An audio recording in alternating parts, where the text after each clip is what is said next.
भगवान शिव ने कहा, चाहे कितना ही अभागा मनुष्य हो, सुबह 3 बजे से 6 बजे उठकर ब्रह्म मुहूर्त में कर दो यह काम, जो चाहोगे वह मिलेगा। एक बार माता पार्वती ने भगवान शिव से पूछा, प्रभु, इस संसार में ऐसे बहुत से लोग हैं जो दिन रात मेहनत करते हैं, किसी का बुरा भी नहीं सोचते, फिर भी उनके जीवन में दुख, चिंता और परेशानियां क्यों बनी रहती हैं? तब भगवान शिव मुस्कुराए और बोले, देवी, मनुष्य अपनी पूरी शक्ति संसार को बदलने में लगा देता है, लेकिन वह उस समय को भूल जाता है जिसे देवता भी सबसे पवित्र मानते हैं। अगर कोई मनुष्य ब्रह्म मुहूर्त में जागकर एक छोटा सा नियम अपने जीवन में अपना ले तो धीरे धीरे उसका मन बदलने लगता है, और जब मन बदल जाता है तो भाग्य बदलने में भी देर नहीं लगती। लेकिन वह नियम क्या था? आखिर ब्रह्म मुहूर्त में ऐसा कौन सा रहस्य छुपा है जिसके कारण ऋषि मुनियों ने उसे अमृत वेला कहा? आज की इस कहानी में हम जानेंगे एक ऐसे व्यक्ति की कहानी जो खुद को दुनिया का सबसे अभागा इंसान समझता था, लेकिन एक साधु द्वारा बताए गए एक छोटे से नियम ने उसकी पूरी जिंदगी की दिशा ही बदल दी। मेरी आपसे एक छोटी सी प्रार्थना है, इस कहानी को बीच में छोड़कर मत जाइएगा, क्योंकि कहानी के अंत में जो बात सामने आएगी वह शायद आपके मन में चल रहे कई सवालों का जवाब दे। तो आइए शुरू करते हैं। बहुत समय पहले एक छोटे से गांव में राघव नाम का एक व्यक्ति रहता था। लोग कहते थे उससे अधिक अभागा इंसान पूरे गांव में कोई नहीं था। वह मेहनती था, ईमानदार था, किसी का बुरा नहीं सोचता था। फिर भी उसके जीवन में सुख नाम की कोई चीज नहीं थी। खेती में नुकसान, घर में बीमारी, बेटे की नौकरी की चिंता और ऊपर से कर्ज का बोझ। राघव जब भी किसी को खुश देखता तो सोचता, भगवान ने शायद सारी खुशियां दूसरों के लिए ही बनाई हैं, मेरे हिस्से में तो केवल परेशानियां ही लिखी हैं। धीरे धीरे उसने भगवान से शिकायत करना शुरू कर दिया।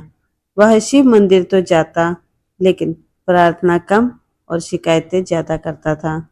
एक दिन गांव के शिव मंदिर में एक वृद्ध साधु आए। उनके चेहरे पर एक अलग ही तेज था। गांव वाले कहते थे इनकी बातें कभी खाली नहीं जाती। राघव भी उनके पास पहुंचा। उसकी आंखों में आंसू थे। वह बोला, महाराज, मैं हार गया हूँ। भगवान से मांगते मांगते थक गया हूँ। लगता है मेरी किस्मत ही खराब है। साधु मुस्कुराए। उन्होंने पूछा, क्या कभी ब्रह्म मुहूर्त में भगवान को याद किया है? राघव हंस पड़ा। महाराज, जब दिन ही दुखों से भरा हो तो सुबह जल्दी उठने से क्या बदल जाएगा? साधु बोले, बेटा, दुनिया को बदलने से पहले भगवान इंसान का मन बदलते हैं, और मन बदलने का सबसे अच्छा समय है ब्रह्म मुहूर्त। फिर उन्होंने राघव से कहा, मैं तुम्हें कोई मंत्र नहीं दूंगा, ना कोई ताबीज दूंगा, बस एक छोटा सा नियम दूंगा। अगले 40 दिन सूर्योदय से पहले उठना, स्नान करके शिवजी के सामने दीपक जलाना और भगवान से कुछ मांगना नहीं। बस इतना कहना, हे महादेव, जो दिया उसके लिए धन्यवाद, और जो नहीं दिया उसके पीछे भी आपकी कोई इच्छा होगी। राघव को यह बात बहुत साधारण लगी, लेकिन उसके पास खोने के लिए अब बचा ही क्या था। उसने यह नियम मान लिया। पहला दिन, दूसरा दिन, तीसरा दिन, ऐसे करते करते पूरा 1 सप्ताह बीत गया, लेकिन कुछ भी नहीं बदला। कर्ज वही था, परेशानियां भी वही थी, घर की हालत भी वैसी ही थी जैसे पहले थी। एक दिन उसकी पत्नी ने कहा, सुनिए, इतनी सुबह उठने से क्या फायदा? जब भगवान को कुछ देना होगा तब खुद ही दे देंगे। राघव मुस्कुराकर बोला, पहले मैं भी ऐसा ही सोचता था, लेकिन पता नहीं क्यों अब इन सुबहों में मुझे एक अजीब सी शांति मिलने लगी है। धीरे धीरे 15 दिन बीत गए। अब राघव छोटी छोटी बातों पर गुस्सा नहीं करता था। पहले जहां वह हर समय चिंता में डूबा रहता था, अब उसके चेहरे पर एक अलग ही सुकून दिखाई देने लगा था। अब उसे खुद समझ नहीं आ रहा था कि आखिर उसके अंदर यह परिवर्तन कैसे आ रहा है।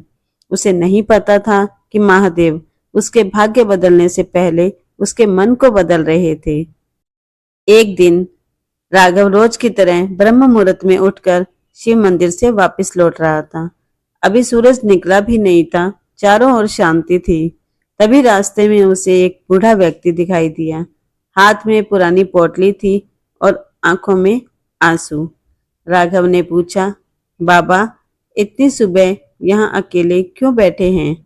बूढ़े ने कहा, बेटा, मैं रास्ता भटक गया हूँ। कल शाम से कुछ खाया भी नहीं है। उस समय राघव के पास केवल 2 ही रोटियां थी, जो उसके खुद के लिए थी। घर की हालत वैसे ही खराब थी, लेकिन पता नहीं क्यों उसने बिना कुछ सोचे समझे वह दोनों रोटियां उस बूढ़े इंसान को दे दी। बूढ़े की आंखें भर आई। उसने मुस्कुरा कर कहा, बेटा, जिसके पास खुद कम हो और फिर भी वह दूसरे का दुख समझे, भगवान उसके घर देर से आते हैं, लेकिन खाली हाथ कभी नहीं आते। यह कहकर वह बूढ़ा आदमी आगे बढ़ गया। कुछ दिनों बाद गांव में खबर फैली कि शहर का एक बड़ा व्यापारी नई जमीन लेना चाहता है। उसे एक ईमानदार आदमी की तलाश थी। गांव के बहुत से लोग उसके पास आए, लेकिन आश्चर्य की बात यह थी कि व्यापारी ने राघव को चुना। राघव हैरान था। उसने पूछा, आप मुझे जानते तक नहीं, फिर भी आपने मुझे ही क्यों चुना? व्यापारी बोला, कुछ दिन पहले एक बुजुर्ग व्यक्ति मुझसे मिले थे। उन्होंने कहा था कि अगर ईमानदार इंसान की तलाश हो तो राघव से अच्छा कोई नहीं मिलेगा। यह सुनकर राघव को वही बूढ़ा आदमी याद आ गया, लेकिन वह था कौन? यह रहस्य आज तक रहस्य ही बना रहा। समय बीतता रहा, धीरे धीरे व्यापार सुधरने लगा, कर्ज कम होने लगा, बेटे को नौकरी मिल गई, पत्नी की तबीयत भी पहले से बेहतर रहने लगी। लेकिन सबसे बड़े परिवर्तन यह था कि अब राघव खुश रहना सीख चुका था। एक दिन वही वृद्ध साधु दोबारा गांव आए। राघव उनके चरणों में गिर पड़ा। उसकी आंखों में आंसू थे। वह बोला, महाराज, अब मैं समझ गया हूँ, ब्रह्म मुहूर्त का चमत्कार धन नहीं है, मन की शांति है। साधु मुस्कुराए और बोले, बेटा, महादेव ने कभी यह नहीं कहा कि सुबह जल्दी उठने से सोना बरसने लगेगा, लेकिन इतना अवश्य है कि जो व्यक्ति ब्रह्म मुहूर्त में अपने मन को जीत लेता है, उसे संसार की कोई कठिनाई अधिक दिनों तक हरा नहीं सकती।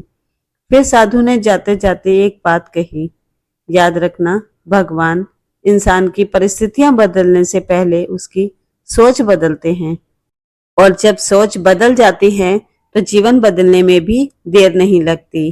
अंतिम संदेश दोस्तों, हो सकता है आज आपके जीवन में भी बहुत परेशानियां हो सकता है आप भी थक चुके हों और आपको भी लगने लगा हो कि भगवान आपकी सुनते ही नहीं, लेकिन शायद महादेव आपको छोड़कर नहीं गए हैं, वह केवल सही समय का इंतजार कर रहे हैं। इसलिए सुबह के उन शांत पलों में भगवान से शिकायत मत कीजिए, बस उनका धन्यवाद कीजिए, क्योंकि कभी कभी चमत्कार बाहर नहीं, इंसान के भीतर शुरू होता है। तो दोस्तों, वीडियो पसंद आई हो तो कमेंट में हर हर महादेव जरूर लिखिए। वीडियो के अंत तक बने रहने के लिए धन्यवाद।